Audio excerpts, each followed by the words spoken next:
This is a true story. The reconstructions are based on an original air traffic control transcript. In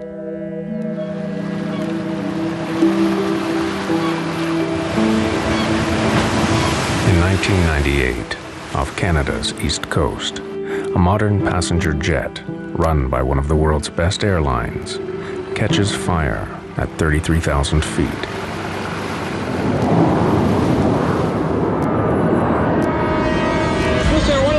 We are dumping fuel now, and we must land immediately. In the final 6 minutes, communications from the cockpit cease. It's burning already! Then, the plane plummets into the ocean.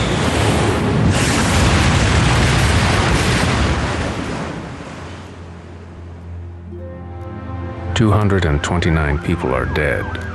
What caused the fire is a mystery." Many of the vessels reported to the Canadian Navy vessels standing by on scene that they were finding bodies and making repeated requests for more body bags and get the bodies that were... Now, after one of the largest investigations in aviation history, the complete story behind the loss of Swissair Flight 111 can finally be told. It's a wake-up call for the entire airline industry, to ensure that what happened aboard Swissair would never happen again.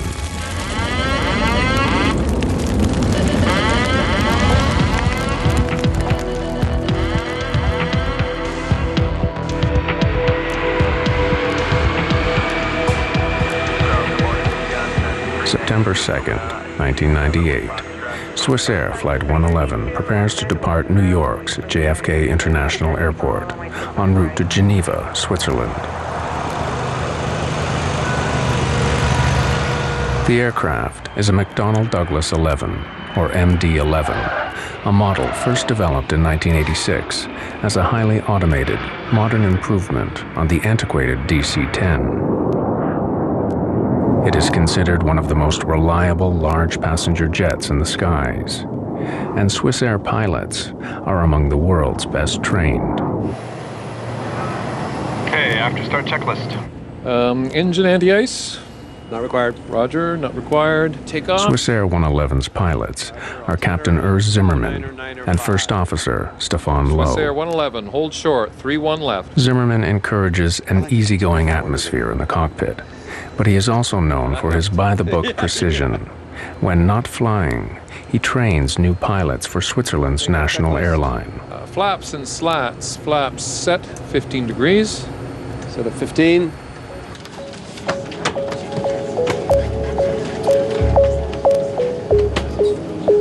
On board are 215 passengers, 12 crew, and the 2 pilots.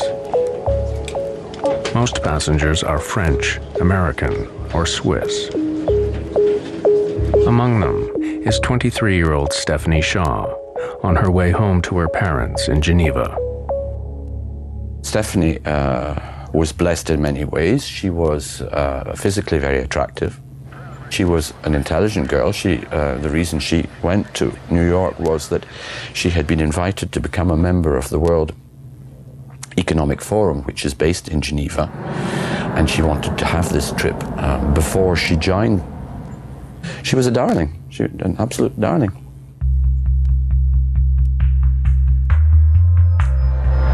Swissair 111 Heavy, clear for takeoff. Cleared for takeoff. Roger, Swissair 111. In the spirit of safety, the Swissair pilots push the throttles forward together, ensuring that no single pilot can botch a takeoff. VR, V2.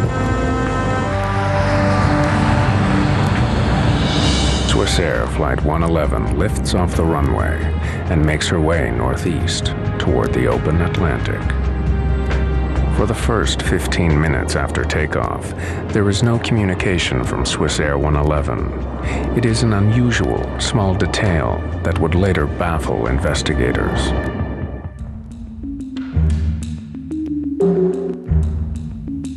Atlantic air traffic is handled by a remote center in Moncton, New Brunswick, Canada.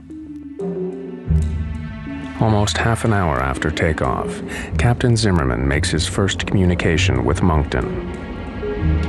Moncton Center, Swiss Air 111 Heavy, good evening, level 330. Swiss Air 111 Heavy, Moncton Center, good evening. Reports of occasional light turbulence at all levels. Moncton, Swiss Air. It is a perfectly normal beginning to a transatlantic crossing.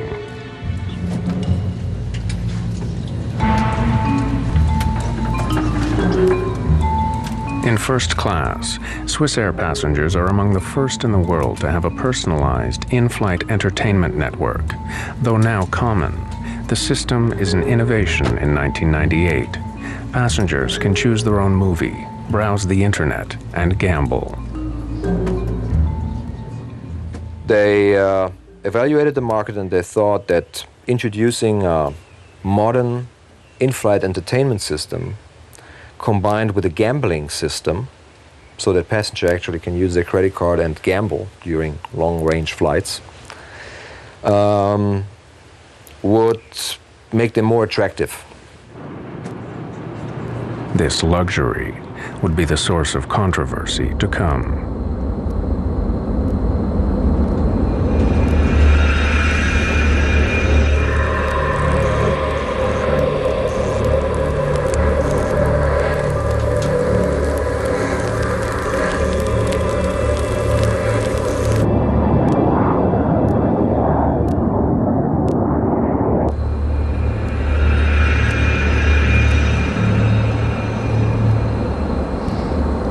You smell something? Yeah, what is that? Go have a look, I'll take the controls. Roger, you have control.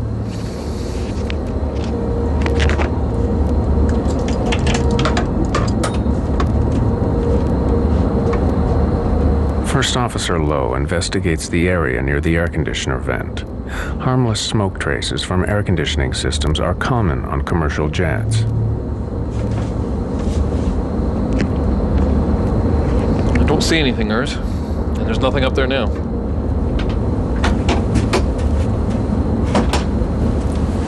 You hailed for me, Captain? Stefan and I were sure we smelled smoke a few seconds ago. Can you smell anything? I smell it too, yeah. Could you smell it in the cabin before you came in? No, definitely not. They agree the air conditioner is the likely culprit. Can't see it or smell it anymore. Air conditioning, is it? Yeah. Please close it, thanks.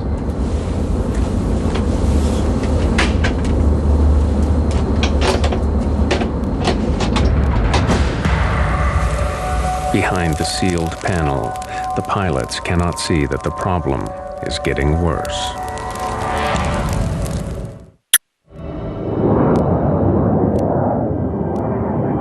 Less than 45 seconds after smoke disappeared in the cockpit of Swiss Air 111, it's back.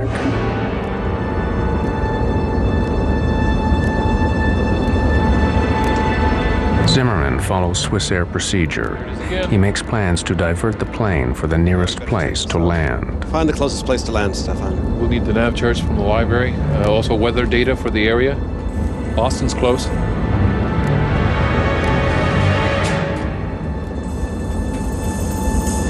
It's not doing well at all up there. Zimmerman radios air traffic control in Moncton, New Brunswick. Moncton Center, Swiss Air 111 Heavy, good evening. United 920 Heavy, Moncton Center. The controller exchanges information with another aircraft before responding to Swiss Air. Other aircraft calling, say again. Swiss Air 111 Heavy is declaring pan. We have smoke in the cockpit. Request immediate return to a convenient place, I guess. Boston. Pan is an international term used to notify air traffic control of an urgent situation, one step below declaring Mayday. You say to Boston you want to go? I guess Boston, we need first the weather there. We are starting right turn here, Swiss Air 111 Heavy. Swiss Air 111, roger, and... Descent to flight level 310. 310. 310, Swiss Air 111 Heavy. This is the first interview with one of the air traffic controllers in Moncton. My name is Bill Pickerel, and on September 2nd, 1998, I was one of two Halifax terminal controllers working the evening shift.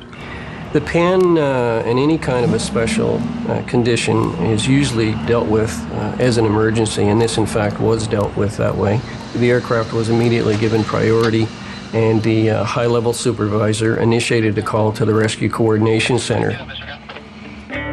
Pickrell's colleague determines that Swissair 111 is just 66 nautical miles from Halifax and 300 from Boston. But pilot Zimmerman has chosen an airport he knows. A lot of times when you're having a problem, you would rather be dealing with an issue where you're much more familiar with the airport, because that relieves a little stress on you. This is his initial problem. He's sitting there, he's looking up there, and he's trying to think, well, I got smoke here. Now, what does it mean? Let's see, where are we? Where's the closest place I can go to that I can talk to a Swissair mechanic? Boston.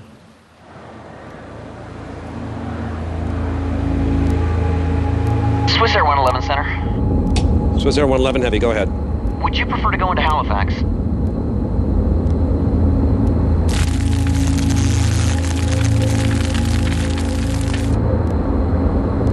Or we better put the mask on. Stand by.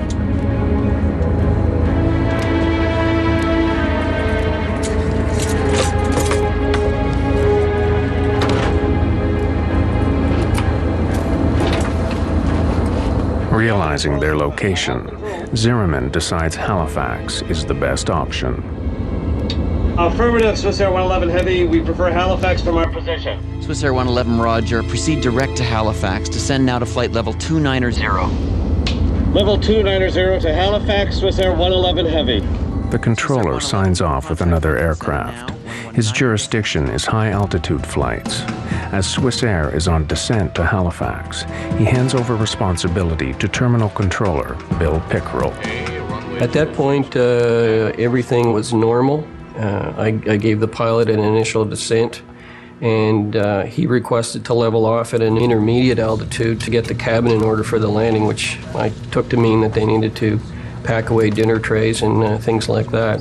It was an indication to me that while his situation was unusual, that they weren't considering it as an emergency at that time.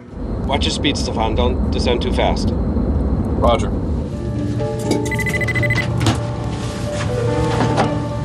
Yes, Captain.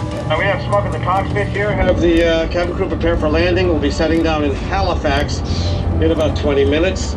I'm about to start the checklist here. Yes, Captain Zimmerman. Zimmerman has 2 checklists for smoke in the cockpit. To complete both will take 20 minutes. This is Swissair company policy. In the meantime, Lowe continues the descent into Halifax.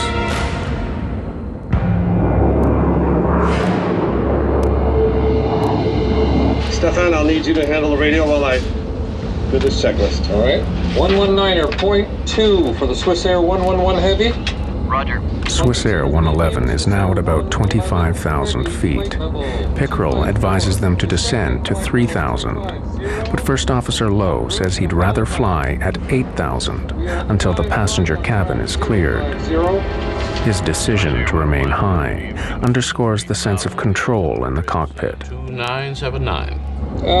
From my point of view, it gave all initial appearances that it should be a fairly straightforward operation, that assuming that everything happened normally, the aircraft would require a minimum of handling to lead them into Halifax. Swissair 111, you can descend to 3, level off at an intermediate altitude if you wish, just advise. But Pickrell is concerned the plane is not coming down fast enough. It appeared that the aircraft might have been a little bit high, and I wanted to ensure that the pilots were aware of how far they were from the airport, how many miles they had to fly, so that they could judge their own descent and make their decision about what they wanted to do. Roger. At the time, we descend to 8,000 feet, and we are clear at any time to 3,000 feet. I keep you advised. Okay, can I vector you to set up for runway 06 at Halifax? Roger, vector for 6 will be fine. Swissair 111 Heavy. Swissair 111, roger, turn left heading of 030. Left heading 030 for the Swissair 111 Heavy.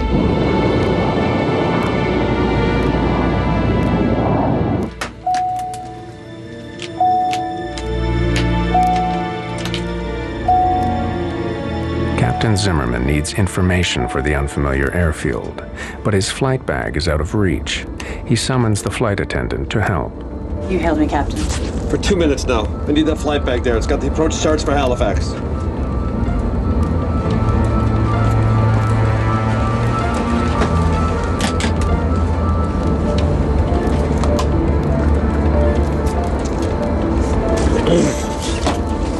Okay, get back to your crew. Yes, Captain.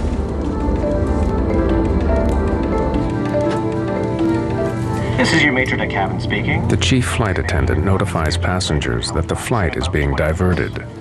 There is no panic. The plane is flying normally, and there is no sign of smoke in the cabin.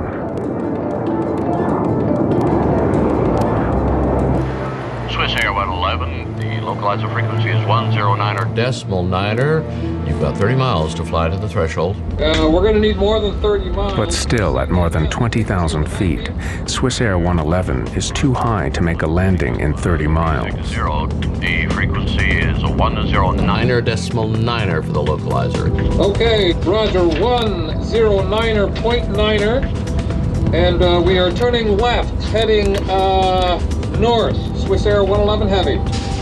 And we've got to dump fuel. Agreed. So far, communications from Swiss Air have been calm. Still, Moncton Center initiates emergency efforts at Halifax Airport.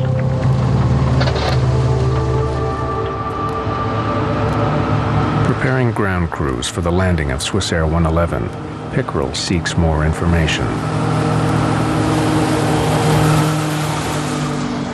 Swiss Air 111, you have time? Could I have your number of souls on board and your fuel on board, please, for emergency services? Roger. At this time, fuel on board is 230 tons. We have to dump some fuel. May we do that in this area during descent? Pickerel is surprised to learn so late that Swiss Air 111 needs to dump fuel. At that point, it became more of a complicated situation. In fact, with every transmission after that, it became more and more complicated. Pickerel considers his options for a safe place that won't take the aircraft too far from Halifax. He decides to direct the aircraft over St. Margaret's Bay, about 30 miles from the airport. Dumping fuel is standard procedure. A fully fueled jumbo jet is too heavy and could break up on landing. Are you able to take a turn back? But co-pilot Lowe wonders if, given their situation, they might forego the regulations. They want us to turn to the south. Should we just forget about dumping and just land? No, dump it. Okay, we are able for a left or right turn to the south in order to dump. I initiated the vector back toward St. Margaret's Bay to start him in that direction. It indicated to me that, again, it wasn't a critical situation on board, that in fact he did have time to be able to go back and dump his fuel over the water. Swiss Air 111, Roger. Turn left heading of 200 degrees and advise me when you're ready to dump. It will be about 10 miles before you're off the coast. You will still be within about 25 miles of the airport. Roger, we are turning left, 200. In that case, we are going to descend to only 10,000 feet in order to dump the fuel. Roger, maintain 10,000. I'll advise you when you're over the water. It will be very shortly. Roger. Are you in the emergency checklist for air conditioning smoke? Yes. Swiss Air 111, say again, please. Sorry, that was not for you. Swiss Air 111 was asking internally. Okay. Airspeed is decreasing below 306. Level off speed here. Just fly the plane as you see fit, Stefan. Swiss Air 111, continue left heading 180. You'll be off the coast in about 15 miles. Left heading 180, roger. Swiss Air 111 and maintaining at 10,000 feet. Roger. Cabin bus off.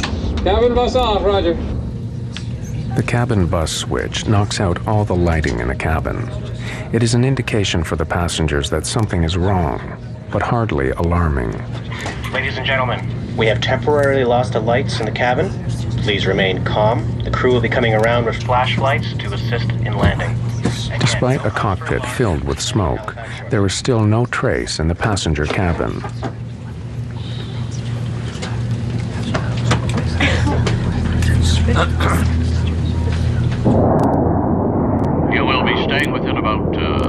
drive 40 miles of the airport if you have to get back to the airport in a hurry. Okay, that's fine with us. Please tell us when we can start to dump the fuel. Suddenly, the MD-11 sends out a warning that the smoke is a sign of a more serious problem. Autopilot, disconnect. Copy that, autopilot, disconnect. Swissair 111. The fire has now reached the plane's autopilot, and this is just the beginning. 10,000, 11,000 and 9,000 feet. Swissair 111, you can block between 5,000 and 12,000 if you wish. One by one, systems all over the aircraft fail. In seconds, the comm in the cockpit dissolves. Between 12 and 5,000 feet. We are declaring emergency now. Swissair 111 at time 0124. The two pilots speak simultaneously. Combined with other distractions in the control room, Pickerel is unable to hear a critical transmission. Lowe's declaration that they must land immediately. We are dumping fuel now. We must land immediate. Swissair 111, just a couple more miles. I'll be right with you. Roger that. And we're declaring emergency now. Swissair 111. Missing this transmission is a moment Bill Pickerel relives today. I'm not sure that it's a feeling that you can adequately describe. I recall reviewing the events of that night 1,000 times to determine if there was something additionally that I could have done, or if there was some mistake that I might have made, or was there any way that I contributed to this. And eventually I was able to come to the point of realization that there wasn't anything that I could have done, that everything that could have was done. Now, there is nothing to do but wait.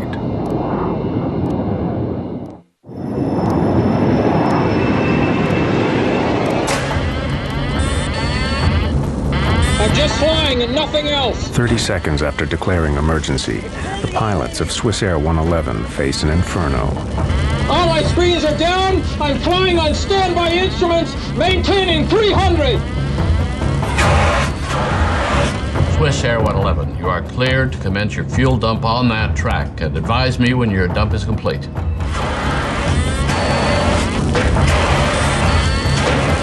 Swissair 111, check. You are cleared to start the fuel dump.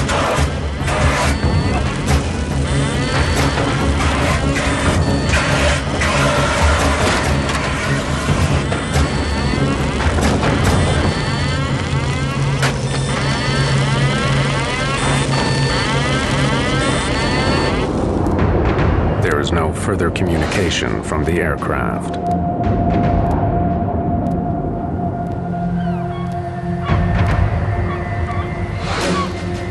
Six minutes later, residents of Peggy's Cove hear a deafening explosion.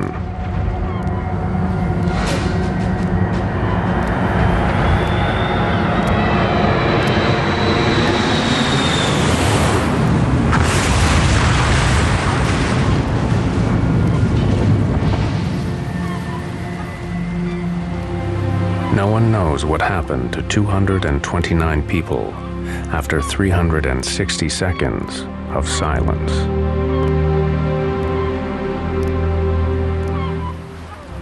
It was probably one of the most helpless feelings that any individual can have, not being able to do anything but just sit and watch the target and hope that it would turn back toward the airport. And of course it didn't.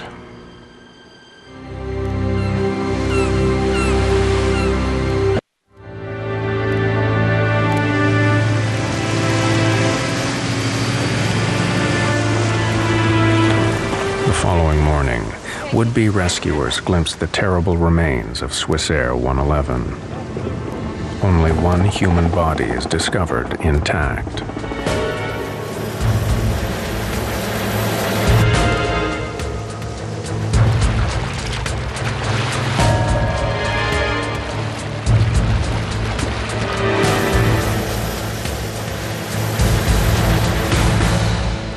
In Geneva, Ian Shaw has a premonition about his 23-year-old daughter, Stephanie.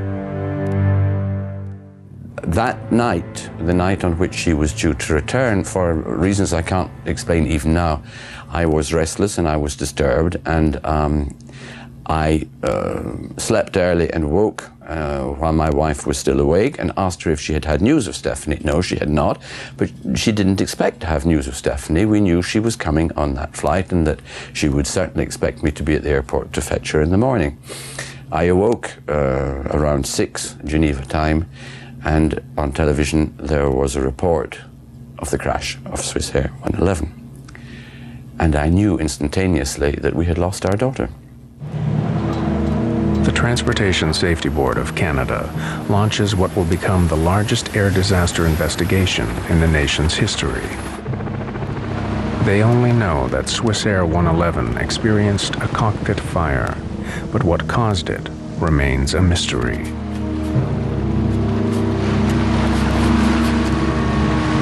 Well, this accident was a challenging one to investigate, in that initially, of course, we had to recover the aircraft from about 55 meters of water, around 185 feet. Of course, it was also in many pieces. As it turns out, it was in a couple of million pieces.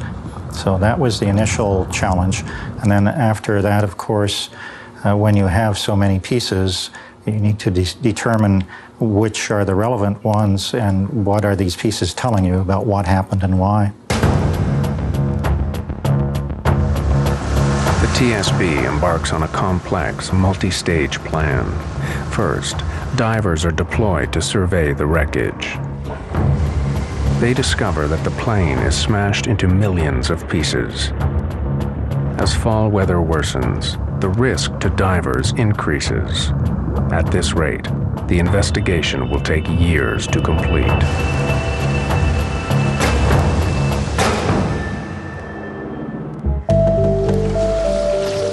Stage 2. With help from the United States Navy, remote-operated vehicles begin a more detailed search. The ROVs help investigators survey the site. But the question remains, how to recover tiny pieces of twisted metal from the bottom of the sea. Out of the wreckage, the first breakthrough emerges: Swissair 111's black boxes. Recordings of cockpit and computer data tell investigators that everything on the plane was working perfectly until the last few minutes. When the crew declared the pan, that they had smoke in the cockpit, after going through all of these parameters, we found no anomalies or no problems in any of that flight data that suggested there was a problem with the aircraft. So this led us to believe that the crew had a relatively operational aircraft. Aside from the smoke in the cockpit that they noted, everything else appeared to be working fine. And as they were making their plan to descend the aircraft, they experienced a series of systems failures that were in rapid succession and exponential. Copy that. Autopilot disconnect. Swissair 111, we must fly manually now. Pool CVR team then faces a serious setback. The last 6 minutes on both flight recorders are missing. You're losing systems rapidly on the airplane in that 90-second period that things are happening very fast. And one of the last things we know about was the 2 recorders went offline. So the fire has presumably breached the lines, breached the sources to these recorders, and has stopped them. With the failure of the black boxes, investigators are no closer to learning how or where the fire started on Swissair 111.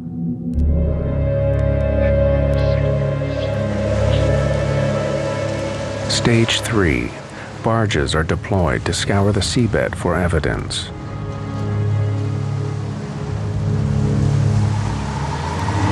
One by one, sad remnants of the airplane reach the surface. One of her engines. Then the landing gear. These are among the largest pieces of Swissair 111 to be recovered.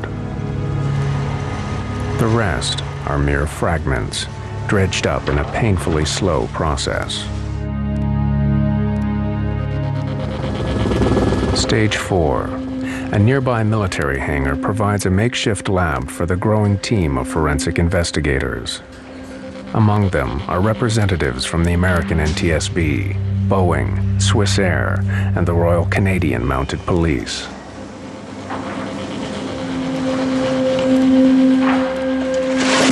Pieces of Swissair 111 arrive by the truckload. They are organized into various categories for analysis. Soon the hangar is stacked to capacity with the biggest jigsaw puzzle in the TSB's history. How did a seemingly small cockpit fire suddenly turn to catastrophe?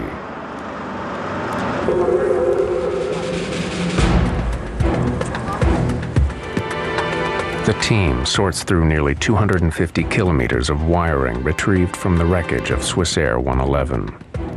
Here, the first real clue, evidence of fire caused by electrical arcing. Scorch marks on metal reveal that the source of the fire was in the back of the cockpit, directly behind First Officer Lowe. An examination of the aircraft's wiring plans leads investigators to a likely suspect, the entertainment system in first class. The system had some major deficiencies. It was getting very hot. It drew a lot of power. And thereby, for example, raising the cabin temperature considerably, because it was always running. They did not install a simple off switch, nor did they install appropriate cooling systems to cool the system down. The TSB's investigators finally think they have the breakthrough they've been seeking.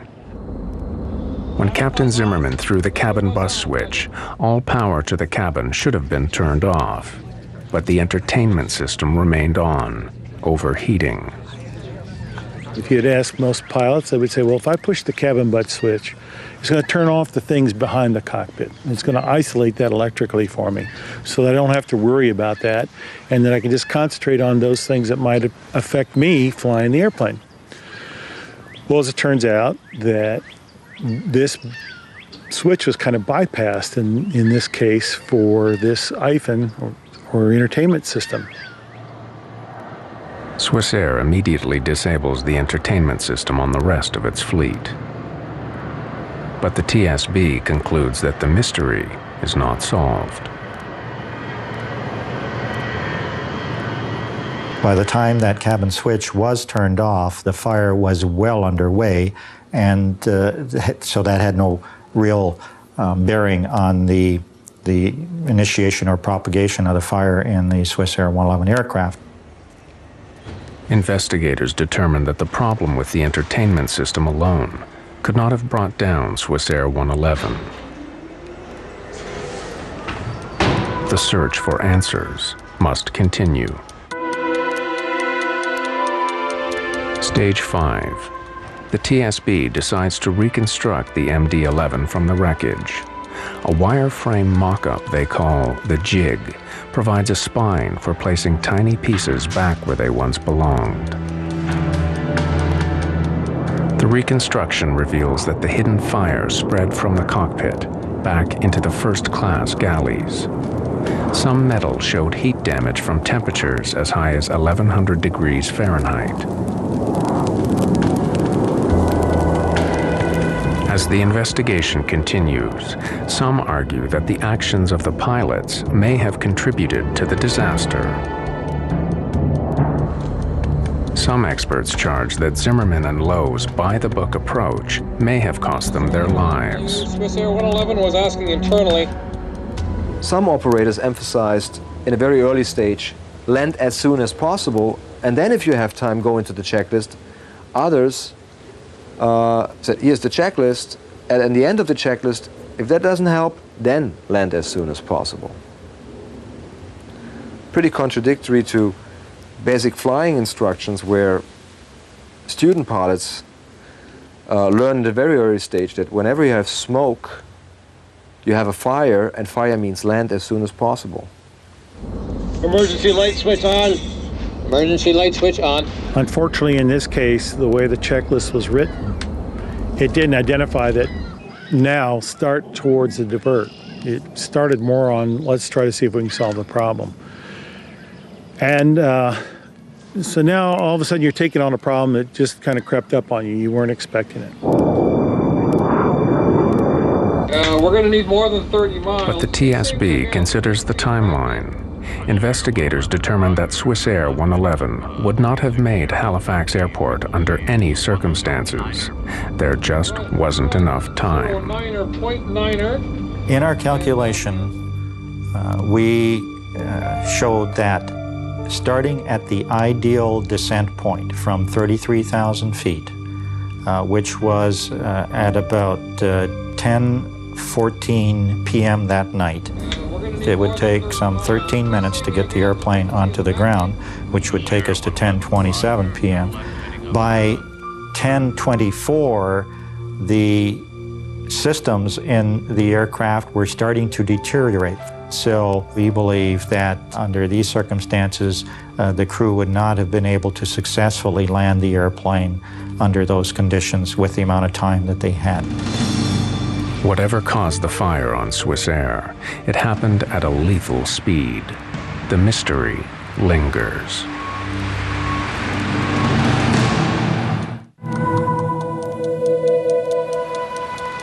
A year passes. Then another ambitious operation begins.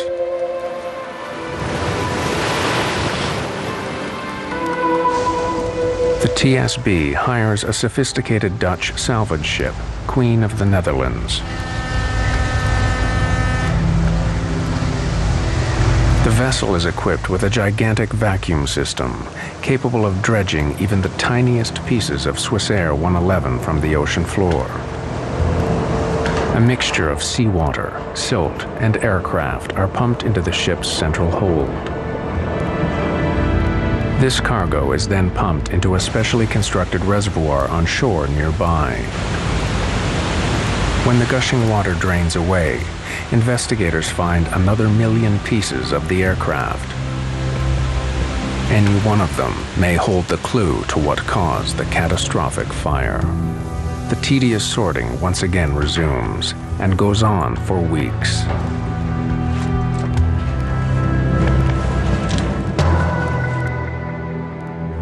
Finally, after 15 months, they find what they've been seeking: one faulty wire.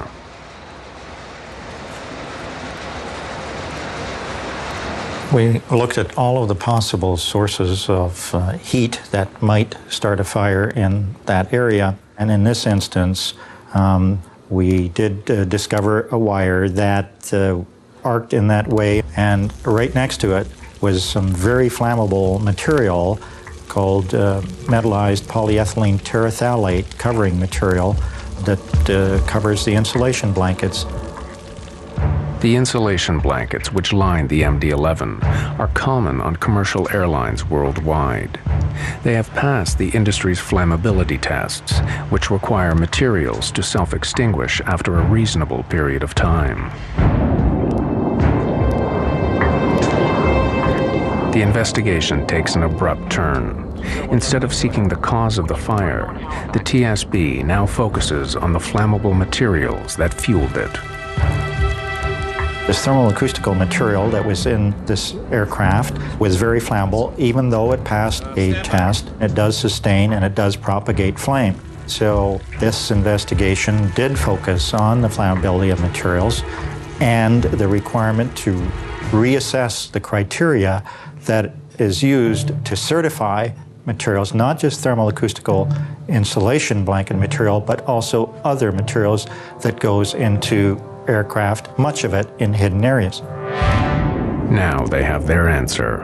A wire arced in a closed space behind the cockpit. The arc ignited the insulation, which in turn lit other materials, such as foams and plastics. The pilots could not sense how quickly the fire intensified, but 14 minutes after they declared pan, pan, pan, the fire disabled all electronics in the cockpit. The black boxes went dead. Forensic examination also helped shed light on the desperate final minutes in the cockpit. Lowe was in his seat. Captain Zimmerman was not. likely fighting the fire and probably dead before impact. The first officer was probably trying to find a place where he could put this big airplane. He just didn't have a lot going for him. He didn't have a lot of instrumentation left. And I'm sure he was looking for something, some indication that would give him an idea of where he could put the airplane down, maybe even ditch the airplane. What is known is that the first officer was in his seat. Whether he was unconscious, conscious, maybe had severe degree burns on his skin, it's not known. We know the captain was not in his seat, so very likely he was trying to fight the fire. That the checklists were found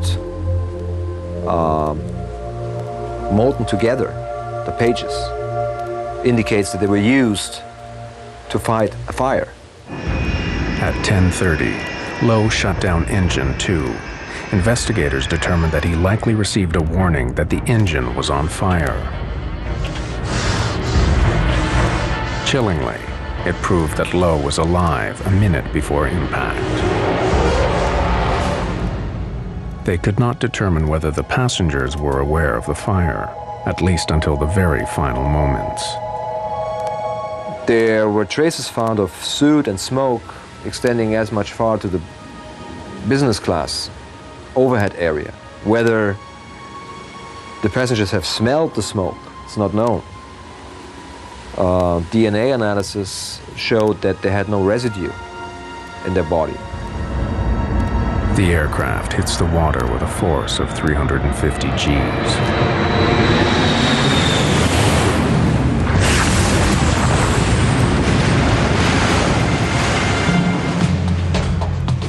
The TSB spends 4.5 years and $40 million US, the largest air disaster investigation in Canada's history.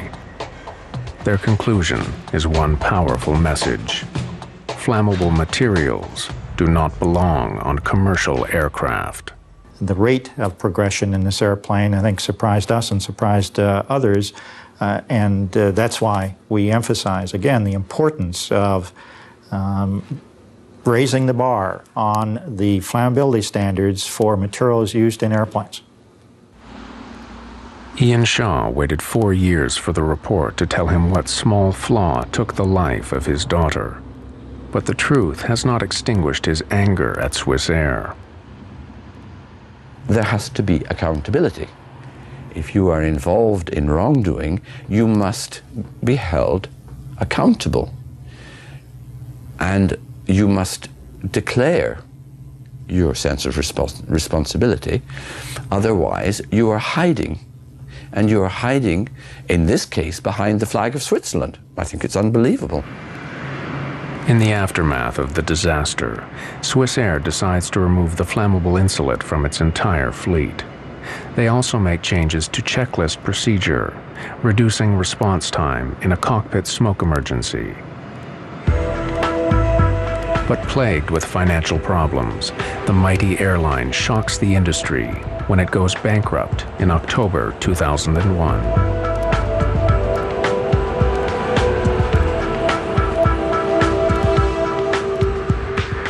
The flammable insulation that sets Swissair ablaze remains in 2/3 of commercial airlines today, but not for very much longer. The metallized polyethylene terephthalate material has been essentially banned from aircraft, and the criteria to certify that kind of material for use in airplanes has been worked on. It has not been put into law as yet, but we look forward to that being done, so the criteria is more stringent. The U.S. Federal Aviation Administration has given a deadline of 2005 to remove the material from all commercial aircraft. This major overhaul aims to ensure the Swissair tragedy will not be repeated.